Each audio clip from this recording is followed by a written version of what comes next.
Hai, ini adalah iPhone 11 64 GB, iPhone paling terjangkau yang masih ada barunya saat ini di Indonesia. Saat ini, iPhone dengan kapasitas 64 GB itu hanya ada iPhone 11 dan iPhone 12. Pertanyaannya, apakah iPhone dengan kapasitas hanya 64 GB masih cukup di tahun 2024? Nah, cukup atau tidaknya 64 GB di iPhone ini sebenarnya itu tergantung kebutuhan kamu. Di tahun 2024, jelas 64 GB bukanlah sebuah pilihan yang cukup besar. Dari storage 64 GB yang ada di iPhone ini, itu 10 GB-nya udah kepakai buat sistem, buat iOS-nya. Belum lagi aplikasi-aplikasi yang seperti wajib ada di handphone seperti WhatsApp, Maps, kalkulator, YouTube, dan aplikasi lainnya yang wajib ada di sebuah handphone. Jadi yang bisa aku gunakan itu mungkin hanya sekitar 50 GB. 50 GB apakah cukup? Nah, aku akan coba jawab dari pengalamanku 2 tahun pakai iPhone 11 64 GB ini. Tujuan utama orang beli iPhone biasanya karena kameranya yang katanya itu lebih bagus dibandingkan dengan handphone-handphone Android.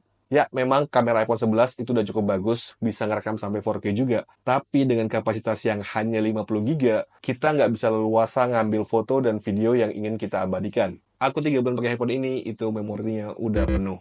Nah, mungkin sarannya kalau kamu pakai iPhone yang 64 GB seperti aku ini, jangan ngerekam pakai 4K, pilih yang Full HD aja, udah cukup baik kok. Dan kalau bisa pakai format HEIF untuk foto dan HEVC untuk video. Cara simpelnya di iPhone di settingan format kamera, pilih yang High Efficiency. Format yang sebenarnya jarang kita gunakan, tapi ukurannya kecil dan kualitasnya tetap terjaga.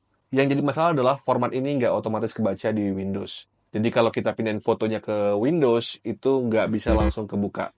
Ya, butuh aplikasi third party lagi untuk membaca format-format ini. Jadi untuk orang yang senang mengabadikan momen, foto, dan video seperti aku, iPhone 64 GB ini cepat penuhnya. Terus 64 GB ini cukup nggak untuk main game? Untuk main game, HP ini paling aku install cuma satu game, karena foto dan videoku juga cukup banyak ya. Masalah utamanya adalah game-game di tahun 2024 itu makannya bisa puluhan giga. Ya, mungkin Mobile Legends itu nggak sampai 1 giga. Tapi begitu kamu menggunakannya, main, dokumen dan datanya itu bisa bergiga-giga. Jadi pengalamanku biasanya kalau aku mau main game baru, aku harus uninstall gameku yang lama.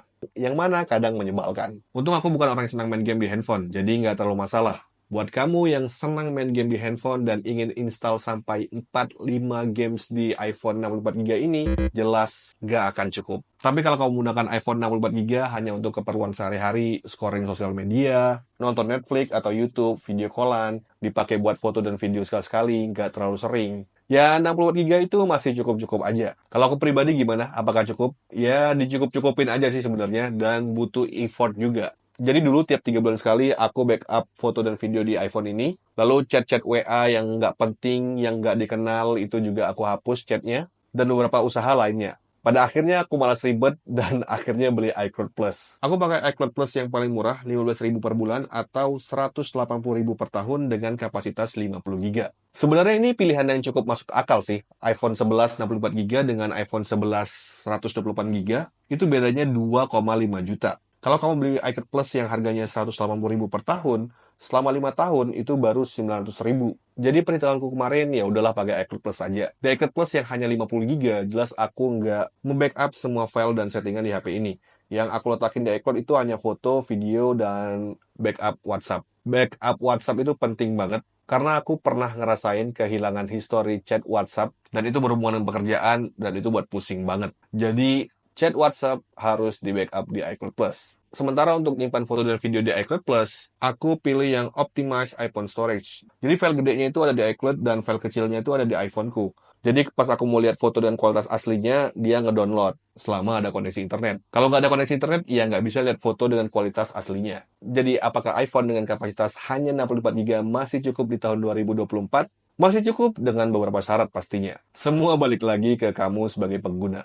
Saranku kalau kamu beli iPhone-nya untuk kerja, terus akan dipakai dalam jangka waktu yang lama, jangan pilih yang 64 GB. Karena kamu akan sering banget dapat notif storage full, dan kalau munculnya di saat yang nggak tepat, itu bikin runyam. Kita nggak tahu mana duluan yang bakal dihapus. Tapi kalau hanya dipakai harian, ya 64 GB udah lebih dari cukup. iPhone 11 64 GB itu adalah pilihan teraffordable buat kamu yang pingin nyobain iOS yang kata orang-orang itu stabil banget. Dan iPhone 11 juga bakal dapat update iOS 18. Saranku buat kamu yang pingin nyobain iPhone dan iOS, belilah sesuai budget kamu aja. Kalau budget kamu cukupnya yang 64 GB, ya udah beli yang 64 GB aja. Biasanya awal pakai 64 GB itu cukup-cukup aja kok. Baru setelah 3 atau 6 bulan, baru kerasa penuh. Nah, setelah 6 bulan itu baru kamu bisa putuskan mau beli iCloud Plus atau enggak, atau rutin backup foto dan video. Itu saja untuk video hari ini. Semoga video ini bermanfaat, membantu kamu menentukan apakah beli iPhone dengan kapasitas 64 GB atau enggak. Terima kasih sudah menonton sejauh ini. Sampai ketemu di video selanjutnya.